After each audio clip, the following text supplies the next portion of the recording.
My hands were still covered in flour when my sister said it. "Joanna, maybe it's better if Lily doesn't come this year."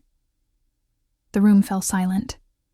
My 12-year-old daughter, who just spent an hour decorating cookies, looked up, confused. And in that moment, something inside me cracked. If this story makes you emotional, don't forget to like, share, and subscribe, because what happens next will leave you speechless. For 12 years, I cooked every Thanksgiving, Christmas, and Easter meal for this family. Every turkey, every pie, every single dish that made them say, "Joanna, you're the best cook we know." I'd host, clean and smile, even when my husband Mark lost his job, and even when Lily's diagnosis turned our world upside down. They said family sticks together, but apparently, that only applied when things were easy.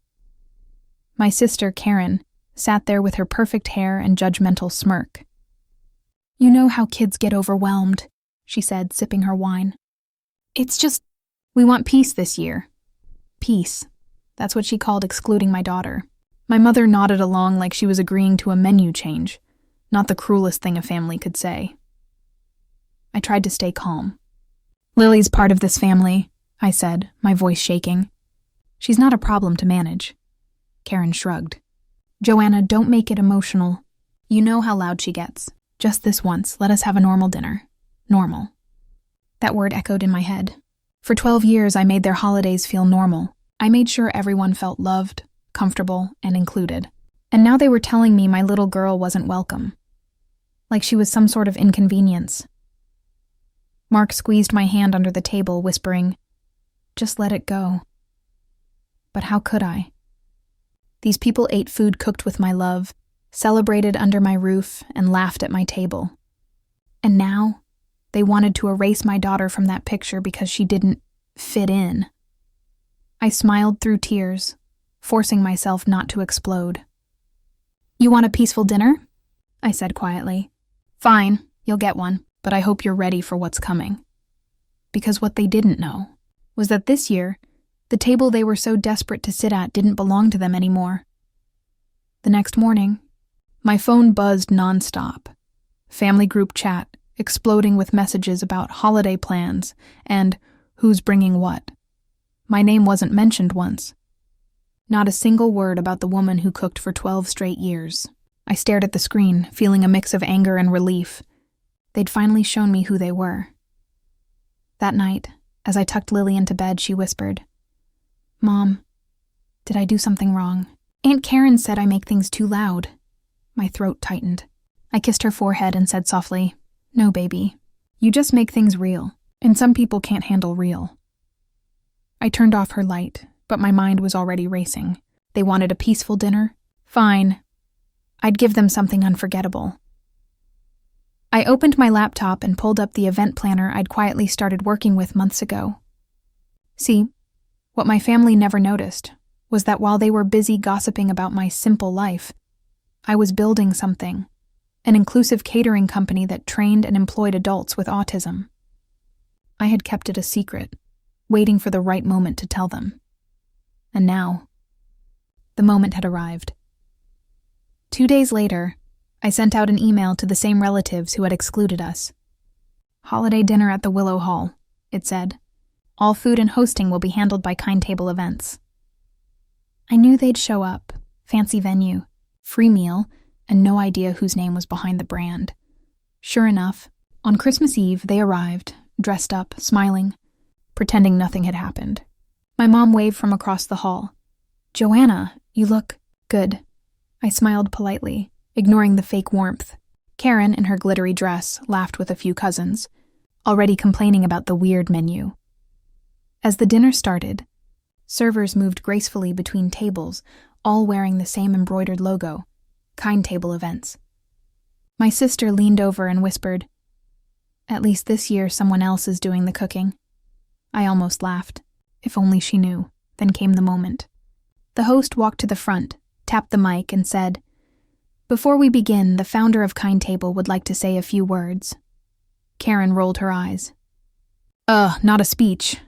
But her smirk vanished the moment I stood up. The entire room froze. Forks clinked, whispers spread like fire. My mother's hand went to her chest. Karen blinked in disbelief. Wait, you're the founder? She stammered, her voice barely a whisper. I walked to the front, microphone in hand, my heart pounding but my smile steady. Yes, I said, my voice echoing through the hall. For years I cooked every meal, every holiday for this family, because I believed love and food brought us together. But last week I was told my daughter couldn't come because she makes things too loud. The room fell silent. You could hear every breath. Well, I continued, the meals you're eating tonight were cooked by a team that includes people just like my daughter. People with autism, ADHD, Down syndrome. The same people society calls too much. Karen's face turned pale. My mom stared at the tablecloth, suddenly fascinated by her glass of wine. But I didn't stop there. You see, while you were busy judging me, I was building something. Kind Table now caters for corporate events across the state. We've been featured in Food and Heart magazine last month. Someone gasped. Another relative muttered, "Oh my God." I held up the mic and smiled softly. You wanted peace this year. But maybe what this family needed wasn't peace. It needed truth. I could see Lily standing near the back of the hall, holding one of the event badges I'd made for her. Her eyes were shining with pride. That sight alone made every year of humiliation worth it. Karen tried to recover. Joanna, we didn't mean... I turned toward her. You didn't mean to exclude my daughter? Or you didn't mean to get caught? The audience murmured. Even my mom couldn't look me in the eye. I placed the mic down gently and said, Dinner's on me tonight. After all, I've been doing it for years. As I walked back to my seat, the applause started slowly, from one table, then another, until the whole room was clapping. Except for Karen. She just sat there, frozen, her perfect image cracking right in front of everyone. But what she did next shocked everyone even more. Karen suddenly stood up, her chair screeching across the floor. You think you're better than us now, Joanna? She snapped, her voice trembling between anger and embarrassment. You're just showing off because you made some money off pity projects. Gasps rippled through the hall. My mom whispered her name. Karen, stop.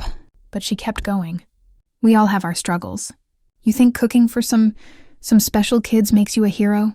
Her words sliced through the air like knives.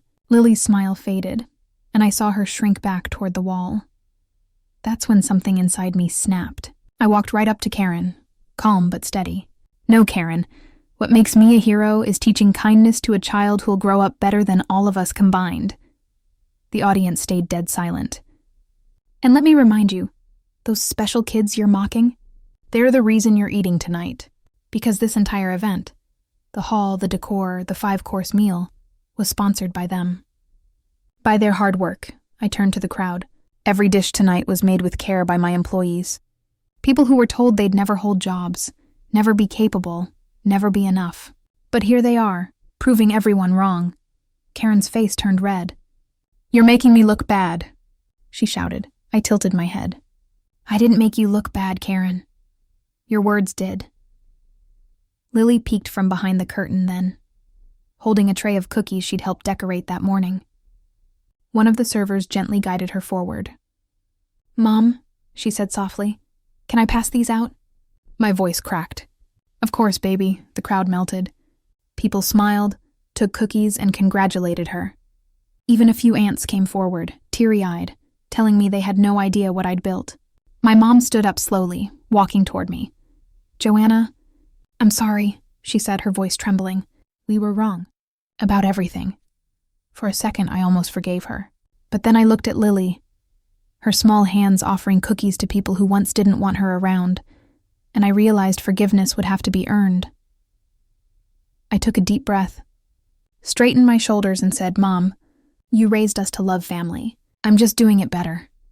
The crowd burst into quiet applause again, but I wasn't finished. I could tell from Karen's clenched fists and bitter stare that she wasn't done either. And I was right, because what she said next changed everything.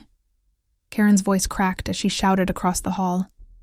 You're not some saint, Joanna. You're just jealous because you never had what I did. Attention, success, a real family. The room went quiet again.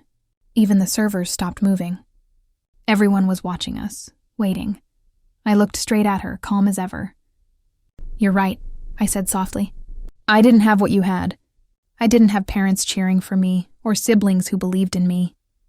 I had to cheer for myself while you were busy making fun of me." Her smirk faltered. I walked closer, lowering my voice but making sure everyone could hear. "You had attention. I had purpose. You had comfort. I had courage. And when the world turned its back on me, I built something no one could take away." I turned to the crowd again, raising my voice. "You see, family isn't about blood. It's about who shows up when no one else does.